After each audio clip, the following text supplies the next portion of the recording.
भाई वक्त हो चुका है प्राइम डिबेट का, जहां सबसे बड़ी बहस 10 विधानसभा सीटों पर होने वाले उपचुनाव को लेकर होगी, जहां मुद्दों की भरमार नजर आ रही है। और उस बीच आपको बता दें कि 10 विधानसभा सीटों पर होने वाले उपचुनाव में बीजेपी और इंडिया ब्लॉक दोनों ही बेहद ही अहम हो गए हैं। अभी उपचुनाव की तारीख नहीं आई है, लेकिन दोनों गठबंधनों ने चुनाव के लिए अपनी कमर कसनी शुरू कर दी है।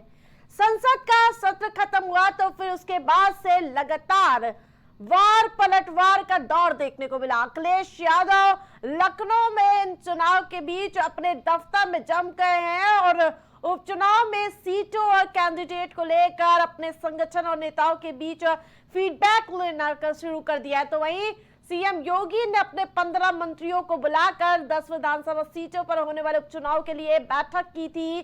तो वही एक के बाद एक बैठक देखने को मिली थी और उसके बीच अभी भी लगातार मंथन का दौर देखने को मिल रहा है। प्रत्याशी चयन को लेकर एक टीम बना दी गई है। इनमें दो मंत्रियों को सभी 10 विधानसभा उपचुनाव के लिए प्रत्याशी चयन और जमीनी हालात की रिपोर्ट सीधे मुख्यमंत्री को देने के लिए कही गई है।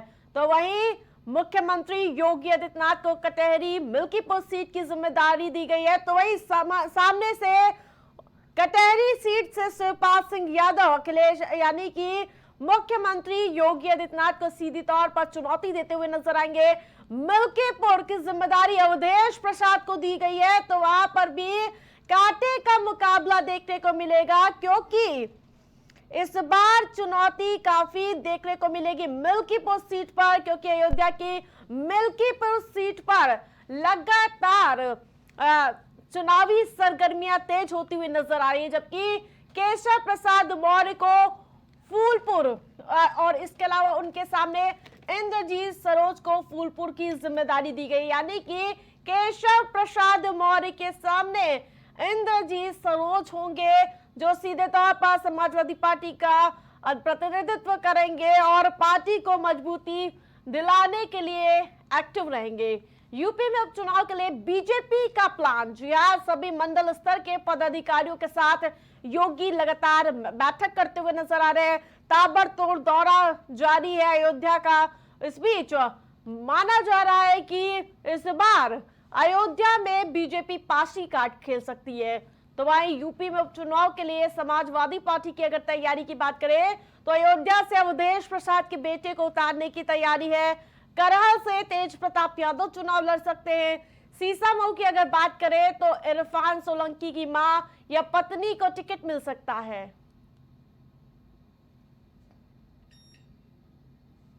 वहीं मीरापुर से पूर्व सांसद कादिर राणा को टिकट मिल सकता है।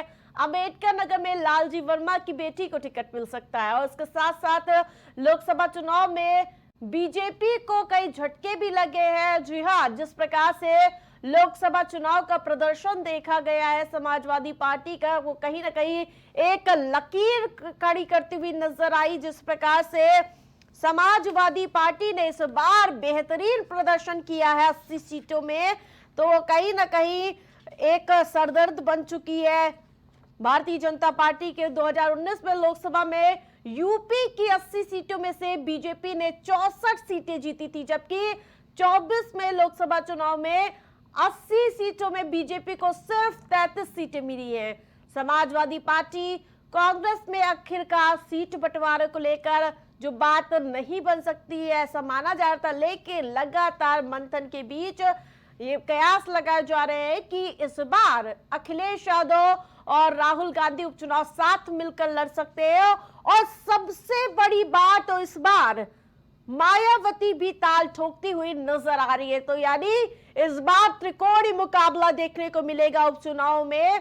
यहां बहुजन समाजवादी पार्टी भी इस बार उपचुनाव में ताल ठोकती हुई नजर आ सकती है आएंगी, और जिसको लेकर ऐलान भी किया जा चुका है।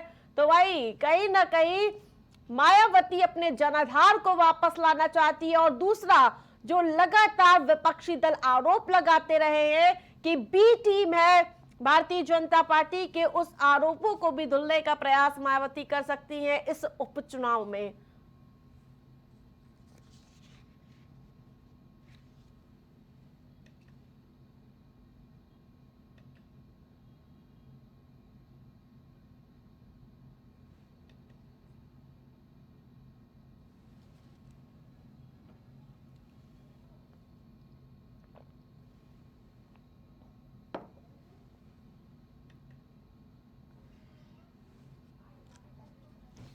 तो वहीं यूपी में लगातार उपचुनाव का शोर चारों ओर सुनाई देता हुआ नजर आया। जिस प्रकार से बयानबाजी देखने को मिल रही है, लगातार मुख्यमंत्री योगी आदित्यनाथ भी सक्रिय हो चुके हैं। वहीं अगर बात करें 10 सीटों की, तो किस लिए ये सीट खाली हुई है वो समझाने का प्रयास करते हैं। करहल यानी कि मैनपुरी की करहल सीट अखिलेश यादव सांसद बन चुके हैं कन्नौज से, तो उन्होंने इस सीट को छोड़ दी थी, जिसके बाद करहल सीट खाली हो गई और उसके साथ मिल्कीपुर यानी कि अयोध्या की मिल्कीपुर सीट अवधेश प्रसाद सांसद बन चुके हैं और उसके बाद उन्होंने ये सीट खाली कर दी थी, जिसके बाद उन्हें यानी कि ये सीट खाली होने के बाद सांसद बन गए और कटहरी अंबेडकर नगर की कटहरी सीट पर समाजवादी पार्टी विधायक लालजी वर्मा सांसद बन चुके हैं। उनकी वजह से ये सीट खाली हुई है। तो वही जियाउर रहमान बर्क की सीट खाली हुई कुंदर की, तो वहीं सीसा मऊ कानपुर की सीसा मऊ सीट इरफान सोलंकी की सदस्यता रद्द हो गई थी, जिसके चलते ये सीट खाली हुई है। वहीं अगर मैं गाजियाबाद की बात करूं तो बीजेपी एमएलए अतुल गर्ग सांसद बन गए हैं, उसकी वजह से ये सीट खाली हुई है। तो वहीं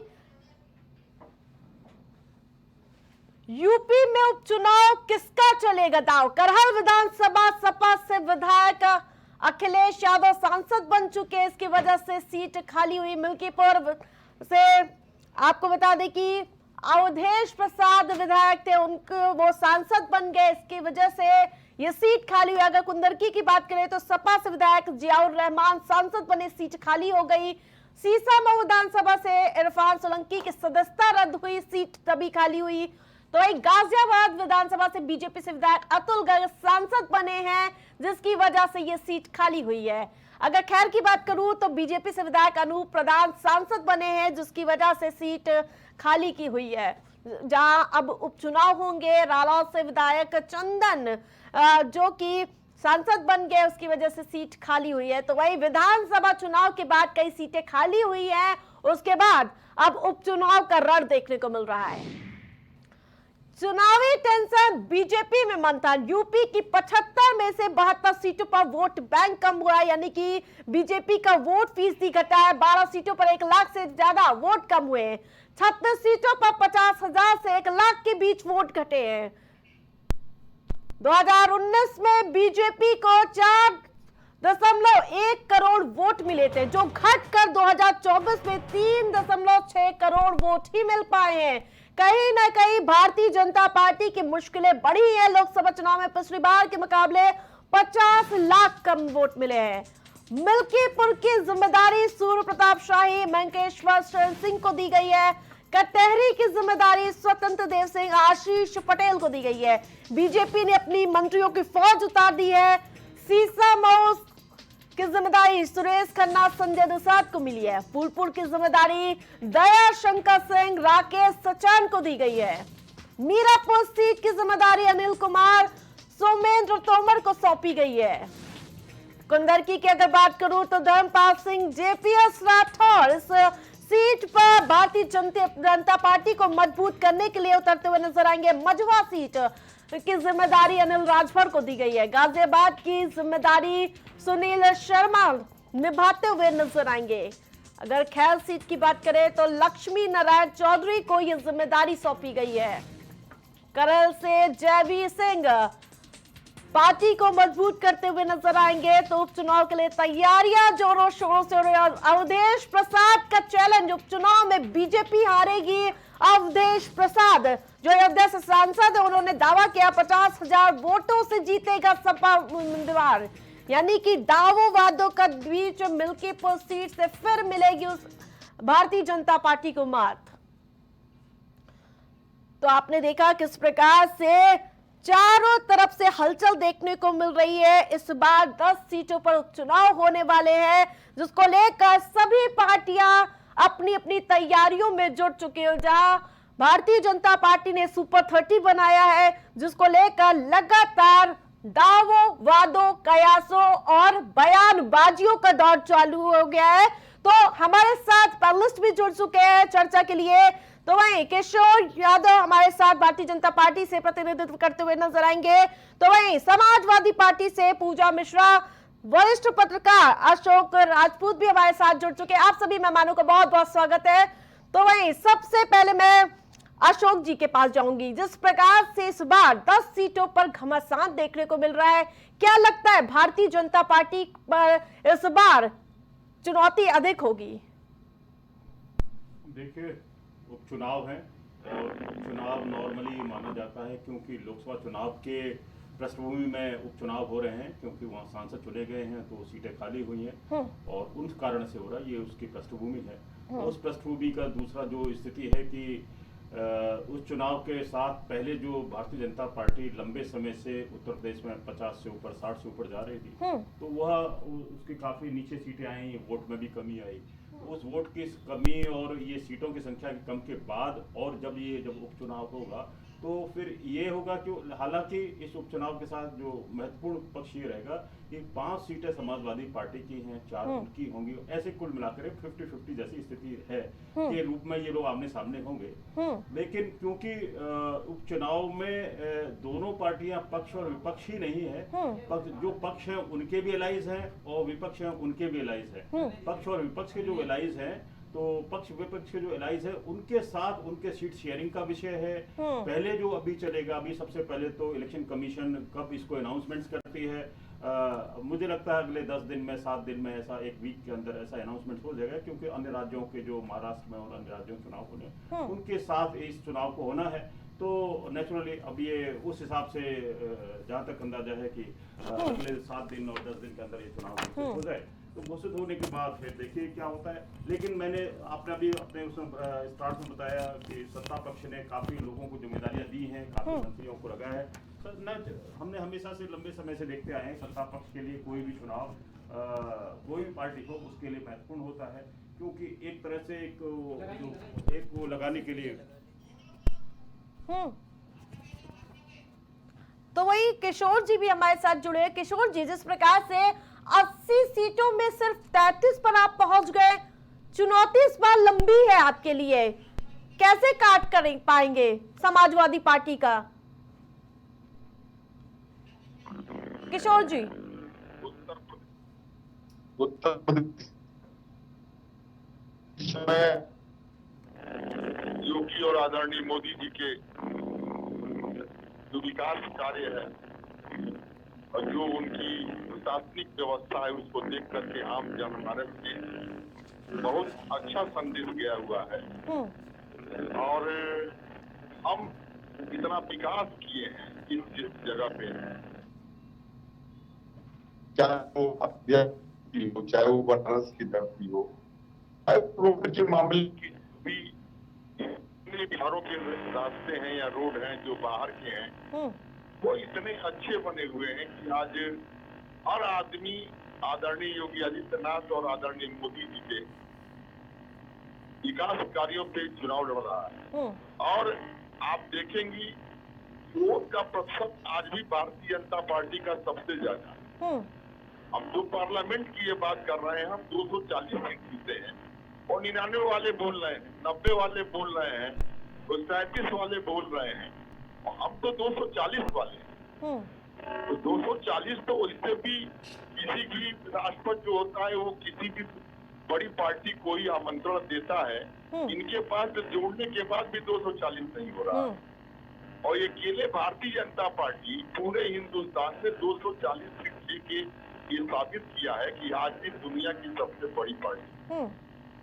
इसलिए वो थोड़ी बहुत वोटों का अंतर हुआ उत्तर प्रदेश में, लेकिन इतना नहीं हुआ कि हम वहाँ पे अब जो उपचुनाव है उसमें भारतीय जनता पार्टी हार जाए। ठीक है, निश्चित रूप से हम 10 में से 9 सीट तो जीतने की दावा कर रहे हैं। ठीक है, 10 में से 9 सीट तो हम जीतेंगे। एक 8 सीट जो होता है, क्योंकि ये इसलिए ये विपक्षी पार्टियां अपना दावा पेश कर रही हैं। ठीक है किशोर, पूजा जी, पीडीए का फॉर्मूला लेकर लोकसभा चुनाव में आपकी पार्टी आई, कहीं ना कहीं सफलता भी मिली, लेकिन इन सब के बीच जो अयोध्या में हुआ सबने देखा, उपचुनाव को कैसे काट निकालेंगे आप लोग? इसलिए कि वो आपको किशोर नमस्कार और जी, पूजा जी से बात क्वेश्चन है। आपको नमस्कार और पैनल में उपस्थित साथी प्रवक्ताओं को मेरा नमस्कार। हालांकि किशोर भाजपा जी, के प्रवक्ता लौटूंगी आपके पास। पूजा जी। जी हाँ जी, मुझे आपका सवाल भी समझ में आया। आप कह रहे हैं कि हम कैसे उपचुनाव में जो है तैयारी किए रहेंगे। हाँ। देखिए, तैयारी करने की आवश्यकता नहीं है, जनता के बीच में हम हैं और जनता की हक की लड़ाई लड़ रहे हैं। जनता की जो है हक के लिए हम खड़े हैं, इसलिए 2024 में जनता का मैंडेट आया। आपने भी देखा समाजवादी पार्टी का स्ट्राइक रेट कैसा रहा और समाजवादी पार्टी को जनता ने देश की तीसरी सबसे बड़ी पार्टी बनाई। हालांकि जो है भाजपा के प्रवक्ता कह रहे थे कि थोड़ा बहुत ही वोट इधर उधर हुआ उनके हिसाब से उत्तर प्रदेश में। देखिए, थोड़ा बहुत वोट इधर उधर होने की वजह से ये हो गया कि इनको इसकी वोट की जरूरत पड़ गई। उनकी सरकार कह रही है कि संगठन जिम्मेदार है, संगठन कह रहा है सरकार जिम्मेदार है। इनकी जो दो इंजन की रेल थी वो ऑटो में बदल गई।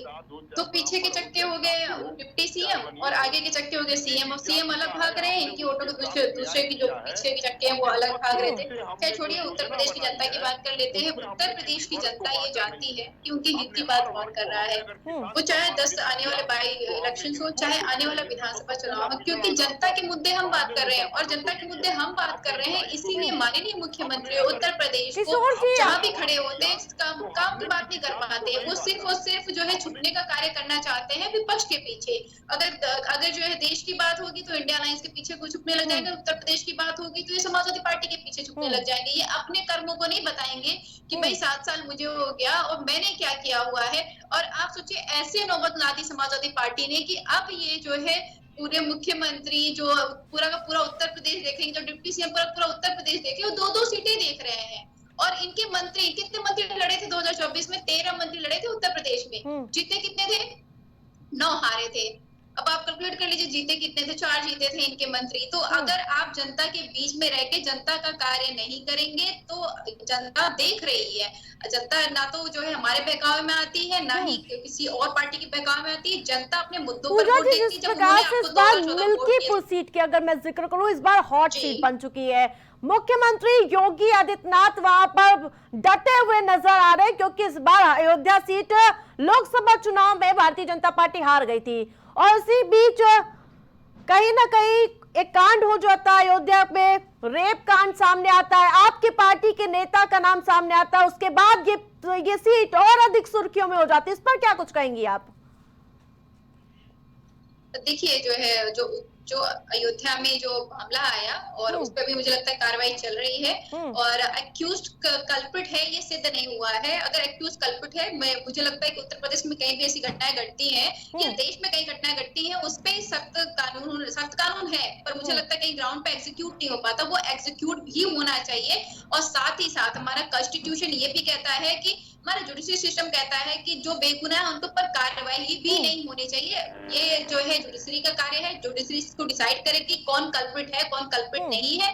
हाँ, अगर आप बात कर लेते हैं अयोध्या की, तो अयोध्या की जनता, आपने मिल्कीपुर का स्पेशली बात की, मिल्कीपुर विधानसभा की, तो मिल्कीपुर विधानसभा की जनता, वहां पे अवधेश प्रसाद जी का परिवार है। अवधेश प्रसाद जी उनके बीच में हमेशा से रहते हुए आए हैं, आज भी हैं और उनके सुख दुख में है, आगे भी रहेंगे। समाजवादी पार्टी हमेशा जनता के साथ में है, जनता के साथ खड़ी हुई है। हाँ, भाजपा के पास अगर आप जाइएगा तो उनसे एक सवाल जरूर पूछिएगा कि इनकी सरकार में अभी जो बीएचयू की छात्रा के साथ जो बलात्कार किए हुए थे, वो जो है हमारे जुडिशरी का लूप होल निकाल करके बेल पे आ जाते हैं। उनके विधायक सौरभ श्रीवास्तव, नहीं मेरे सवाल ले लीजिएगा ना, सौरभ श्रीवास्तव उनका केक काट करके स्वागत करते हैं। ये बनारस में विधायक है, ये उनके लिए क्या बोलते हैं, क्या करेंगे उनके लिए? कुछ नहीं कर रहे हैं। ठीक है, पूछ लूंगी। अशोक जी, जैसा कि दोनों पार्टियों ने अपना पक्ष रखा, कोई कह रहा है विकास के पथ पर हम काम कर रहे हैं, लेकिन मिल्कीपुर सीट पर जब समाजवादी पार्टी से क्वेश्चन करते हैं, कहीं ना कहीं हेर फेर देखने को मिल रहा है पूरी तरह से। वहां पर मिल्कीपुर सीट पर कुछ समीकरण समझाइए जरा। देखिए, अयोध्या की सीट है मिल्कीपुर और अयोध्या के बारे में, फैजाबाद सीट, लोकसभा सीट के बारे में और उनके बारे में मैं आपको थोड़ा सा और बता दूं, थोड़ा सा दर्शकों को भी मालूम हो जाए कि आपके दर्शकों को मालूम हो जाए कि अयोध्या की सीट या फैजाबाद की लोकसभा की सीट ऐसा नहीं कि पहली बार भारतीय जनता पार्टी से गई है। वहाँ पर कांग्रेस के जो अध्यक्ष रहे निर्मल खत्री, वो जीतते रहे हैं और शिवसेना वहाँ से जीतती रही है। वहाँ से बहुत सारी चीज़ें उलटफेर होते रहे, तो एक अयोध्या को लेकर के जो थोड़ा सा जो कहना चाह रहे हैं कि हमने कुछ कब्जा कर लिया, कुछ कर लिया, अगर निर्मल खत्री जीते तो फिर कैसे जीते, या समाजवादी पार्टी के ये जो अभी है क्या नाम है सांसद जीते हैं, अवधेश जी जीते, अवधेश जी वहां से उसी के सेगमेंट से 9 बार एमएलए रहे, तो और लल्लू सिंह वहां से कई बार विधायक रहे जो अभी इनसे हारे हैं, अवधेश जी से हारे हैं, तो कई बार वो पिछले बार सांसद भी रहे, उससे पहले बार कई बार विधायक वगैरह रहे। तो ये तो एक वहाँ एक्चुअली एक ऐसी अयोध्या एक ऐसी सीट है, और सीटें तो थोड़ी सी बहुत क्लियरली आइडेंटिफाइड है, लेकिन अयोध्या की सीट हमेशा थोड़ा सा और मिक्स्ड रहता है, और क्योंकि ये समाजवादियों का एक लंबे समय तक वहां पर रहा है, और उसके बाद में भारतीय जनता पार्टी ने अयोध्या के आंदोलन के नाते, विश्व हिंदू परिषद ने उसके नाते उसको सेंट्रलाइज किया। इससे पहले ऐसा नहीं था, लोहिया जी वहां पर उसको फोकस करते थे, समाजवादी पार्टी के बहुत और सारे लोग थे, दिग्गज थे, और मित्रसेन यादव जो पूर्व में रहे वो वहां से क्या नाम है जनप्रतिनिधि हुआ करते थे, और वो लेफ्ट की सीट जाया करती थी, तो लेफ्ट से समाजवादी के पास आई, समाजवादी से फिर भारतीय जनता पार्टी के पास, भारतीय जनता पार्टी से कांग्रेस के पास, ये सब होता रहा। तो मैंने कहा, मेरा कहने का आपको बताने का आपके दर्शकों को यही है कि वह मिल्कीपुर और यह अयोध्या की सीट थोड़ी सी ऐसी नहीं है कि बिल्कुल क्लियर नहीं है, जैसे बनारस थोड़ी काफी हद तक क्लियर रहती है, या मथुरा है तो बहुत ज्यादा क्लियर रहती है, धार्मिक स्थान के नाते भी है, और क्योंकि हाँ देखिए थोड़ी सी क्या हुआ है, जब ये अभी लोकसभा का चुनाव हुआ था उस दौरान में उससे थोड़े दिन पहले ही, क्योंकि वहां मंदिर का दुनिया भर एक भव्य तरीके से उसका कार्यक्रम हुआ, प्राण प्रतिष्ठा कार्यक्रम हुआ, तो थोड़ा सा लोगों को लग रहा था कि ये लोगों के दिमाग में रहेगा। लेकिन जो मिल्कीपुर सीट है, जो ये अपने इनके अवधेश जी की सीट है, उस सीट पे रिजर्व सीट है, तो उस नाते बहुत सारे समीकरण उलटफेर नहीं होते हैं। लेकिन अब क्योंकि एक अभी लोकसभा चुनाव आए हैं, उसकी हारने की एक वो लगा हुआ है, थोड़ा सा कहना चाहिए डेंट आ गया है, या कहना चाहिए धूल आई है, या ऐसा कुछ चीज जो भी कुछ समझ लीजिए, कुछ असर प्रभाव पड़ा है। उस प्रभाव पड़ने के बाद में अब जब ये उपचुनाव के परिणाम आएंगे तो देखिएगा कुछ मैं अभी पूर्व के बहुत सारी चीजों से नहीं कोरिलेट कर सकता। एक दिलचस्प बात इस बार उपचुनाव में है कि बसपा भी ताल ठोकती हुई नजर आ रही है, तो इस बार त्रिकोणीय मुकाबला देखने को मिलेगा, या फिर समाजवादी पार्टी या भारतीय जनता पार्टी के बीच ही मुकाबला होगा? निश्चित हाँ, देखिए ये जो सेगमेंट में जब पिछले 25 से 30 साल के अंदर एक और आया, जो पहले की बताया ना मैंने, कम्युनिस्ट पार्टी या समाजवादी पार्टी, बीजेपी के बाद कांग्रेस के बाद एक और नया आया, बसपा भी आई। बसपा उस पूरे कई और सेगमेंट्स में भी रही है, वहां से उनके लोग मंत्री बने हैं तो रही है, लेकिन पिछले चुनाव में बीएसपी कुछ कर नहीं पाएगी, तो लोग नहीं समझे थे कि ट्रायंगुलर होगा। लेकिन हाँ, अभी जो मिल्कीपुर विधानसभा सीट होगी तो निश्चित ही ट्रायंगुलर होगी।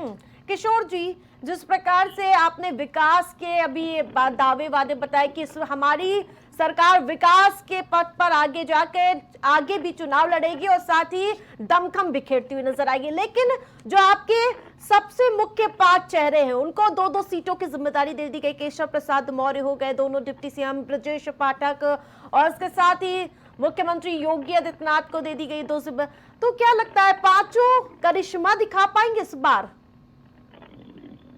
देखिए आरती जी, भारतीय जनता पार्टी बहुत मजबूत संगठन के आधार पर चुनाव जिसे आप देख रही है पूरे भारत में, पूरे हिंदुस्तान में हर जगह हम भारतीय जनता पार्टी के सदस्य बना रहे हैं। हम 5 साल, ये लोग 6 महीना चुनाव लड़ते, हम लगातार 5 साल चुनाव लड़ते।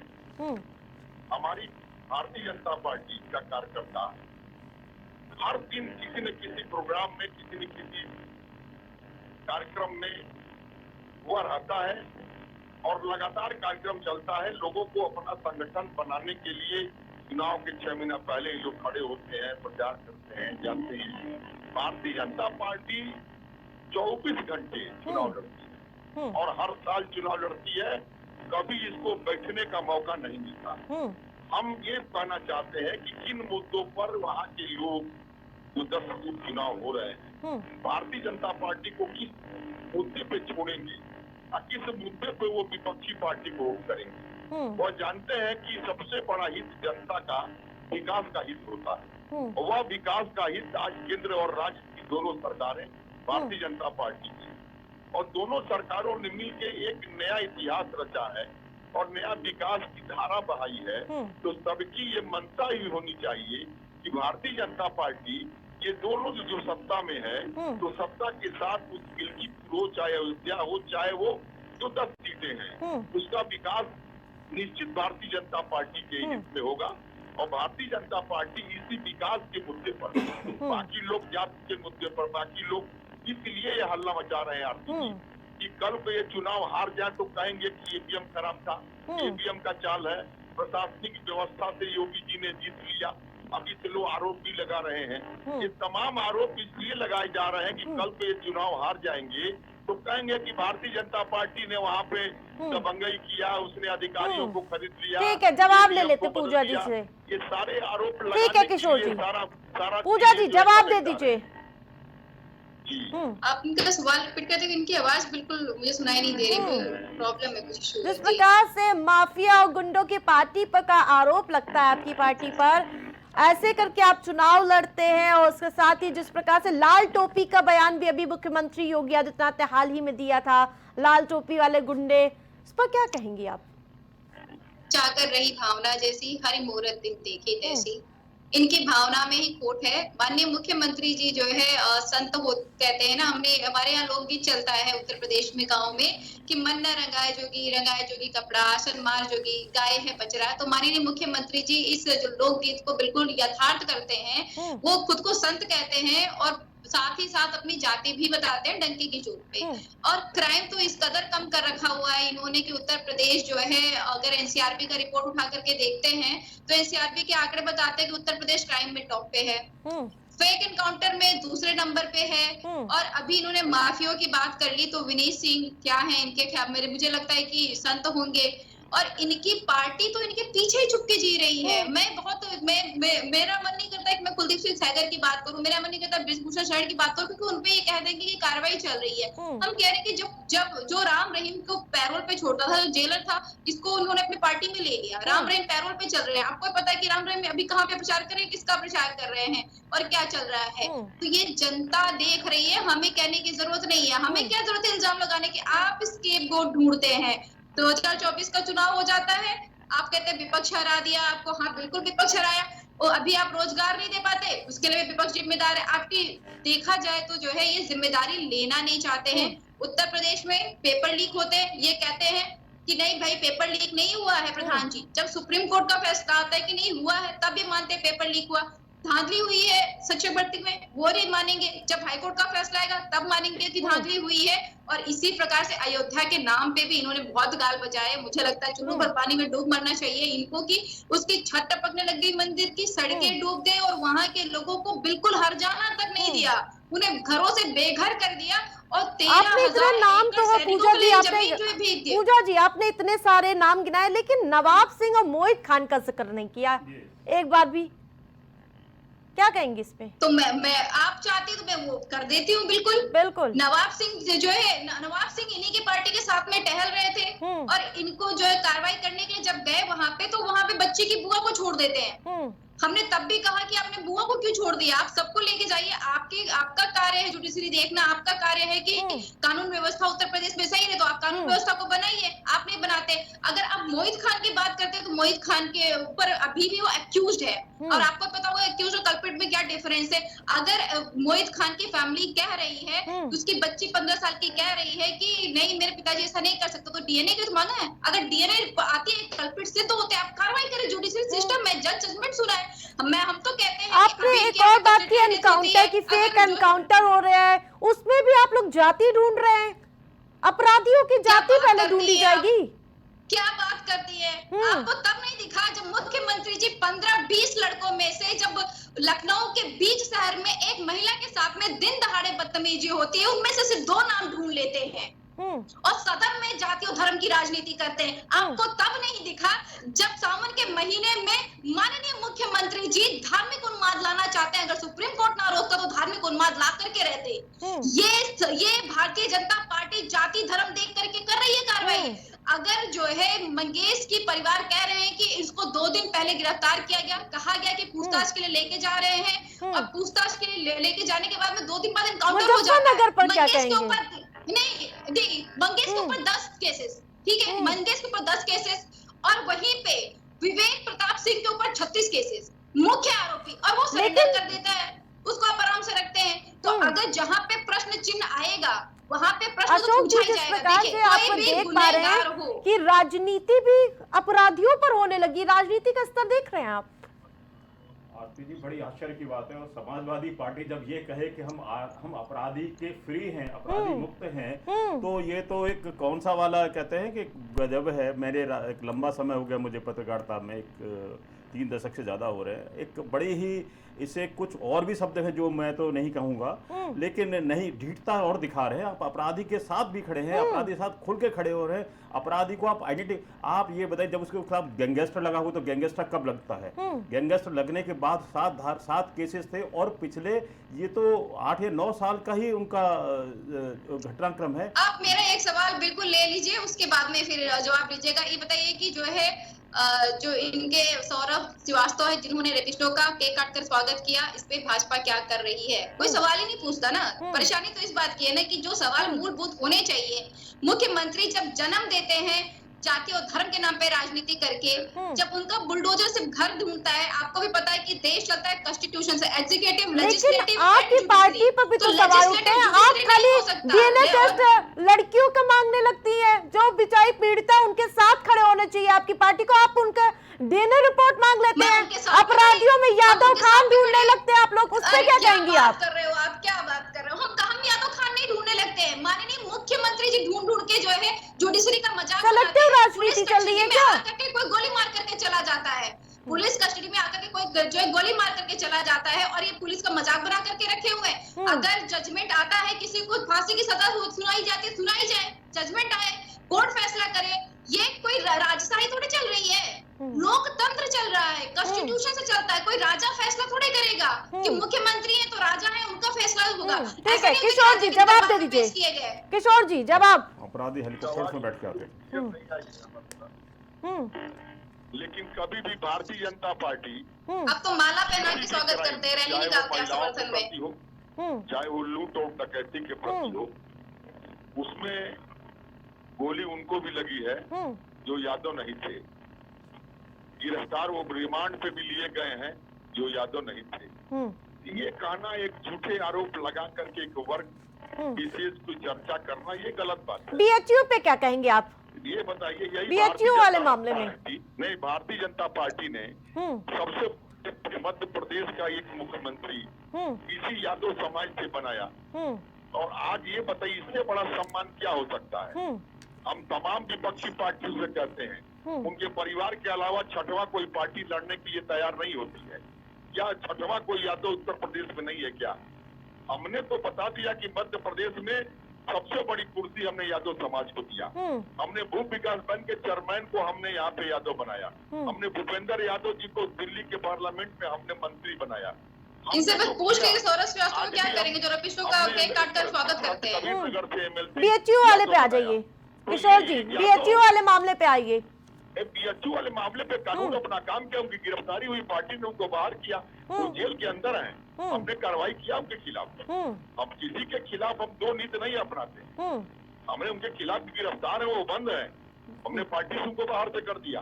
पहली बात तो पार्टी के थे ही नहीं, अगर आरोप लगा तो हुआ कि पार्टी का कोई मेंबर नहीं हो। विधायक की सौरभ श्रीवास्तव विधायक इनकी पार्टी से। तो आरती जी मेंबरशिप के लिए आपको 88402024 पे जब मिस कॉल करेंगे तब आप मेंबर बनेंगी, वो प्रूफ होता है। और जब 100 मेंबर बना लेंगे तब वो सक्रिय मेंबर होते हैं। ये स्थिति हमारे यहाँ है। हमारे यहाँ ऐसा नहीं कोई मेंबर कर देगा तो मेंबर हो जाएगा। हमारे यहाँ उसको नंबर अलॉट होता है, हमारे यहाँ सक्रिय नंबर अलॉट होता है। उस अलॉटमेंट के बाद वह इस पार्टी का सदस्य माना जाता है।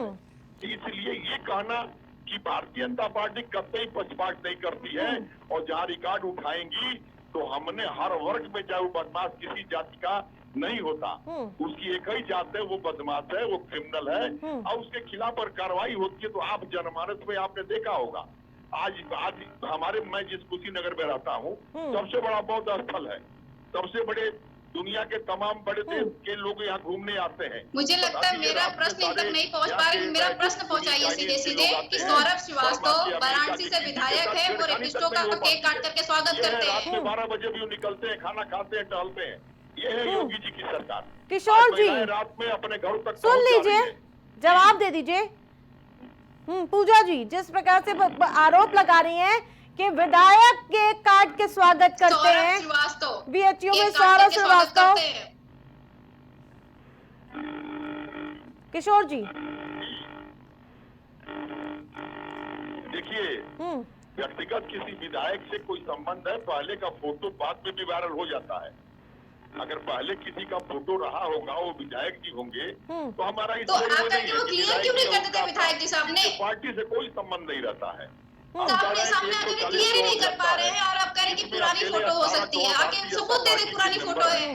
तो हम तो हर मेंबर के बारे में उसका व्यक्तिगत कोई चीज हो सकता है, लेकिन पार्टी से उससे कोई लेना देना नहीं होगा। व्यक्तिगत आपके पार्टी के विधायक रहेंगे तो रेपिस्टो का माला पहना करके स्वागत करेंगे। अगर वो पाई जाएंगे तो क्या बात करते हैं? किस बात पर रेपिस्टो का माला पहना करके स्वागत करते हैं? कठुआ में आप रेपिस्टो के समर्थन में रैली निकालते हैं। गलत को जिस भाषा में जवाब दिया जाता है, उसी भाषा में उसको जवाब देगी पार्टी।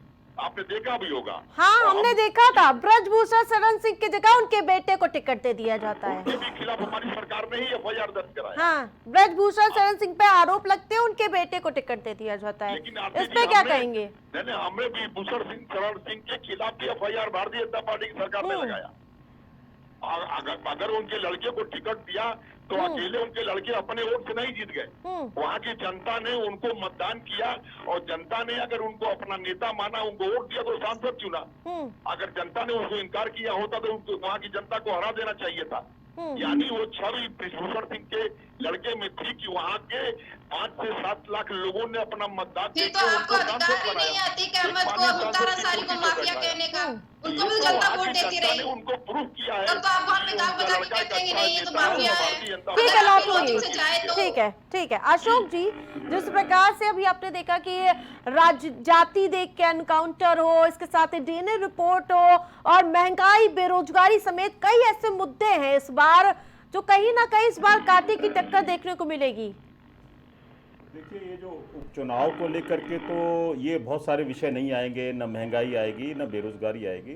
नेचुरली छोटे स्तर पर जो जिलों वगैरह में कुछ चीजें होती हैं, कोई प्रबंध होता है, या कोई वहाँ उस समय कोई घटना हो जाए, कोई अपराध संबंधित या राजनीतिक कुछ भी ऐसा कोई उलटफेर हो जाए, तो वो तो कई चर्चाओं का विषय होता है। आमतौर पर इस तरह की चीजें नहीं होती हैं कि महंगाई को लेकर उपचुनाव कुछ रहा हो। मैं बहुत एक 32-33 साल पहले का एक आपको रेफरेंस बताता हूँ। करीब 92 में तिलहर, शाहजहानपुर में तिलहर विधानसभा सीट थी, और उस पर प्रत्याशी उतारा था, और भारतीय जनता पार्टी और समाजवादी पार्टी दोनों ने लड़ाया था। और वो इतना टक्कर का चुनाव हुआ था कि एक पूर्व मुख्यमंत्री और एक मुलायम सिंह यादव जी, और उस समय के मुख्यमंत्री कल्याण सिंह जी, दोनों ने वहां डेरा डाला था। तो देखिए, जनता जब आप चुनाव लड़ रहे हैं तो चुनाव कोई गिव अप नहीं होता है। चुनाव में आपको दूर तक संदेश देना होता है, तो मेहनत तो करनी पड़ेगी, और टक्कर भी देनी पड़ेगी, और सारे तौर तरीके वो भी अपनाने पड़ेंगे। लेकिन एक आश्चर्य की बात है कि हाँ, राजनीति में शुचिता की बात करने वाले सभी लोगों को, कोई भी पार्टी हो, भले ही जो खुल करके अपराधियों को कोई नानुकुर नहीं करते, समाजवादी पार्टी की तो बहुत इस मामले में कोई उसका वही नहीं है कि वो तो जरा सा भी छुपने छुपाने की बात, चाहे वो अतीक रहे, मगर कितने भी रहे, फिर वो उनके पास बड़ा सामान्य सवाल है, अरे साहब जनता जिता देती है, हम क्या करें? टिकट तो आपने दी है, औरों पर जब आप सवाल करते हैं, टिकट तो आप देते हैं, जब आप टिकट नहीं देंगे तो निर्दलीय हो जाएंगे।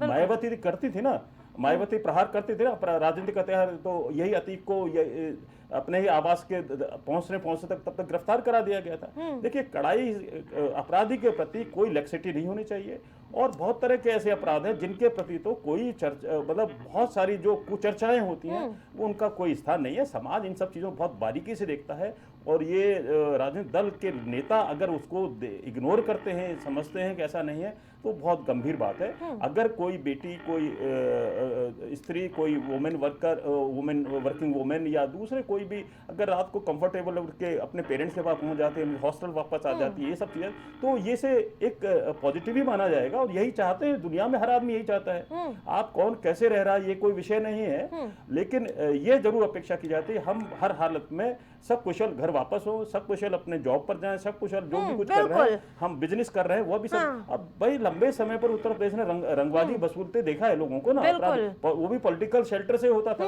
तो अब जब थोड़ा सा बदलाव हुआ है, कोई व्यवसायी, कोई अभी या दूसरे कुछ लोग हैं अपराध नहीं हो रहे हैं, उनके ऊपर उनके बच्चे वगैरह सुरक्षित है, स्कूल जा रहे आ रहे नहीं, तो स्कूल जाते सब बहुत कुछ हुआ है उत्तर प्रदेश में। बहुत कुछ अपराध में तो बहुत सारी चीजें रही हैं, लोगों ने उस अपराधी के नाम पर ही अभी भी देखिए कि अपराधियों को शेल्टर देने का एक कोई पूर्वांचल के नेता पुराने रहे, मंत्री भी रहे, बहुत कुछ रहे।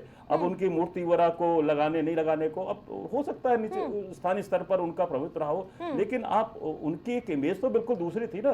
70-80 अगर केसेस उनके मृत्यु होने के समय भी अगर थे एंडोर्स थे, तो फिर आप उनको एक जनमानस में वैसा बनाए और फिर उसका समर्थन करने के साथ मूर्ति लगनी चाहिए थी, सब होनी चाहिए। गोरखपुर की मैं आपको उल्लेख कर रहा हूँ। तो ये स्थितियां हैं आरती जी, जिनको कि राजनीतिक दलों को तो बिल्कुल कहना चाहिए। और ये जो अभी भारतीय जनता पार्टी से किशोर जी नहीं बता पा रहे थे बनारस वाली घटना पर, बहुत सारी नहीं कह पा रहे थे, देखिए इसमें तो कोई शक नहीं, भारतीय जनता पार्टी में मैसेज आने के बाद थोड़ा सा विचलित हो जाते हैं और ये जल्दी से अपने छूट भी जाते हैं। लेकिन एक समाजवादी पार्टी इस बात को कभी क्यों नहीं कहती है कि हम डंके की चोट पर किसी अपराधी के साथ नहीं होंगे।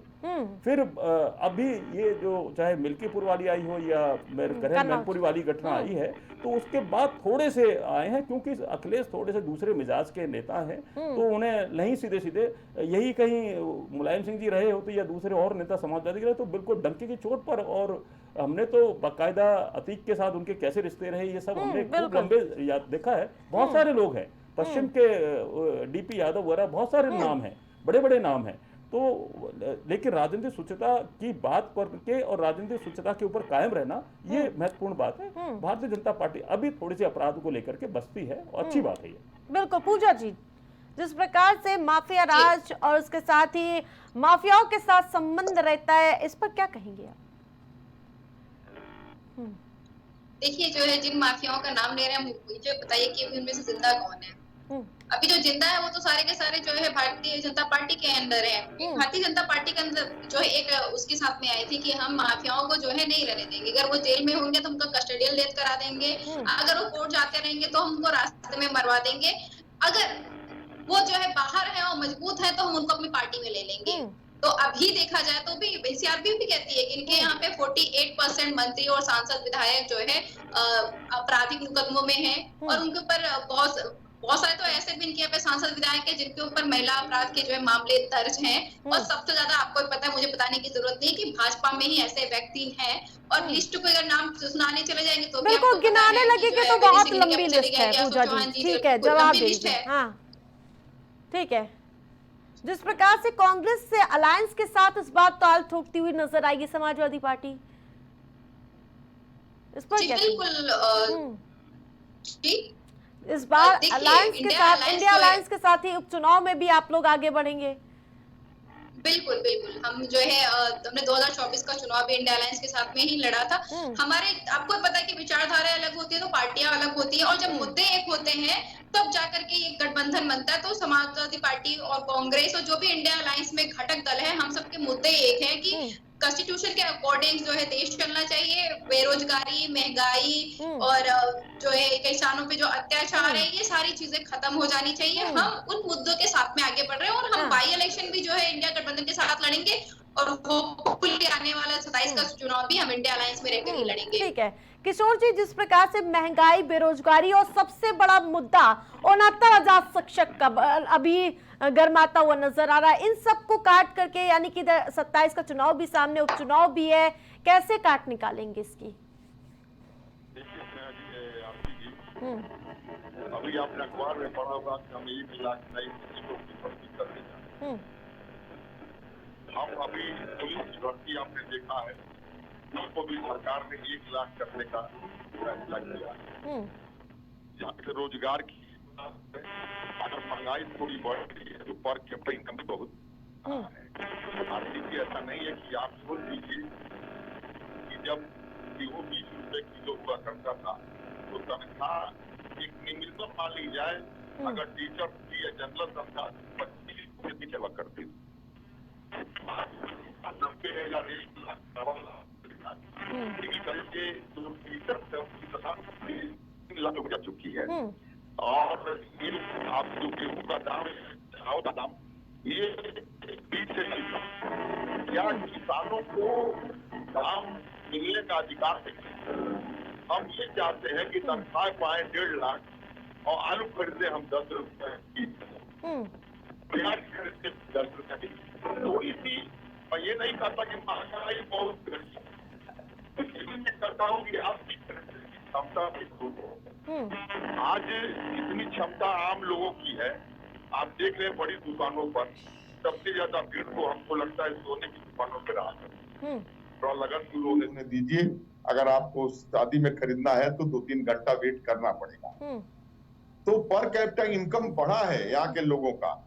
हम दुनिया के विकसित राष्ट्रों में हम जा चुके हैं, हमारी क्षमता विकसित राष्ट्रों में हो चुकी है।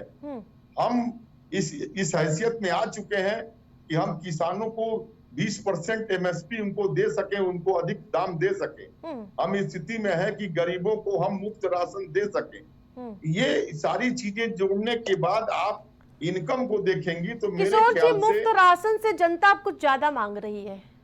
नहीं, ये नहीं कर रहे हैं। मुफ्त राशन तो इसलिए कि आज कोई कोरोना के समय जो स्थिति थी आरती जी, उसमें लाखों लोगों की भूखमरी के कगार पे पहुंच जाती। आज भी गांव की स्थिति यह है कि गांव में 10-20% ऐसे लोग हैं जिनके पास 1 डिसमिल भी जमीनें नहीं है।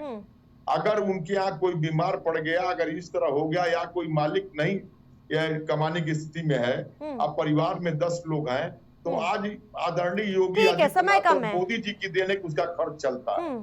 ठीक है जी, ठीक है, समय कम है, चलाते हैं। ठीक है अशोक जी, देन है कि आज कोई इस बार जिस पीडीए का फॉर्मूला कहीं ना कहीं समाजवादी पार्टी के लिए एक बूटी साबित हुआ है, वो उसी के यही वजह हुई कि 33 सीटों पर सिमट गई इस बार भारतीय जनता पार्टी। क्या आगे 27 चुनाव भी आगे है, क्या भारतीय जनता पार्टी काट निकाल पाएगी इसकी? देखिए, उत्तर प्रदेश में पीडीए जैसा ये सुगुफा था, हम लोगों लंबे, लेकिन एक चलाया तो था। लेकिन यहाँ पर देखिए, बहुजन समाजवादी पार्टी होते थे, भाईचारा करते थे। कोई इनका ये अभी बता रहे हैं, किशोर बता रहे हैं कि भारतीय जनता पार्टी सर्व समाज की बातें करते हैं, बहुत सारी चीजें हैं। लेकिन मुझे लगता है नहीं कि अगर पीडीए का जब ये कभी टिकटें देंगे, अभी जैसे जब यूपी विधानसभा के जब 2027 चुनाव होंगे, उससे पहले जब ये होगा तब शायद पीडीए नहीं होगा, तब विनिंग चीजें होंगी। और कहा जाता है एक्चुअली ये जो चीजें हैं ये कुछ लोगों को एक उछालना होता है और दूसरे लोगों पर इसे प्रेशर देना होता है। आप इसे विपक्ष को प्रेशर दे रहे पीडीए के नाम पर, लेकिन पीडीए को उस हिसाब से कहाँ चीजें हुई, उस हिसाब से तो फिर स्वीप हो जानी चाहिए थी, वह स्थिति भी नहीं हुई। वो फिर वही हुई जो आपस में राजनीतिक उठापटक चल रही थी, उसका ही हुआ, और इतना ही है। बिल्कुल। पूजा जी, लास्ट कमेंट। देखिए, समाजवादी पार्टी इंडिया अलायंस लगातार जमीन पर है, जनता के बीच में, किसानों के साथ में है, महिलाओं के साथ में है, और हम खड़े होकर के उनके मुद्दों को मुखर होकर के उठा रहे हैं। यूं नहीं, भारतीय जनता पार्टी जो भी कोई प्रदर्शन कर रहा होता तो कहते हैं कि ये समाजवादी पार्टी के कार्यकर्ता है, क्योंकि समाजवादी पार्टी उनके साथ में खड़े हैं। और हमें पता है कि जनता पे हमें भरोसा है और जनता का भरोसा हम पे है। हम आने वाले समय में भी जनता के साथ में ही रहेंगे। आप देखिएगा, चाहे वो बाई इलेक्शन हो, आने वाला 2027 का इलेक्शन हो, जनता समाजवादी पार्टी और इंडिया अलायंस को अपना मैंडेट देगी। बिल्कुल। आप सभी पैनलिस्ट का हमारे साथ जुड़ने के लिए बहुत बहुत धन्यवाद। तो वही आज 10 सीटों पर उपचुनाव को लेकर जो दंगल छिड़ चुका है, उसको लेकर चर्चा थी, जिसमें सभी पक्षों ने अपने अपने पक्ष रखे। लेकिन 10 सीटों पे उपचुनाव भले ही हो, लेकिन गतिविधियां तेज हो चुकी है, बयानबाजी का दौर तेज हो चुका है, दावों वादों का दौर देखने को मिल रहा है। जिस प्रकार से 33 सीटों पर सिमट गई इस बार भारतीय जनता पार्टी, चुनौती उनके लिए भी इस बार बड़ी है। फिलहाल प्राइम डिबेट में इतना ही। देखते रहिए प्राइम टीवी।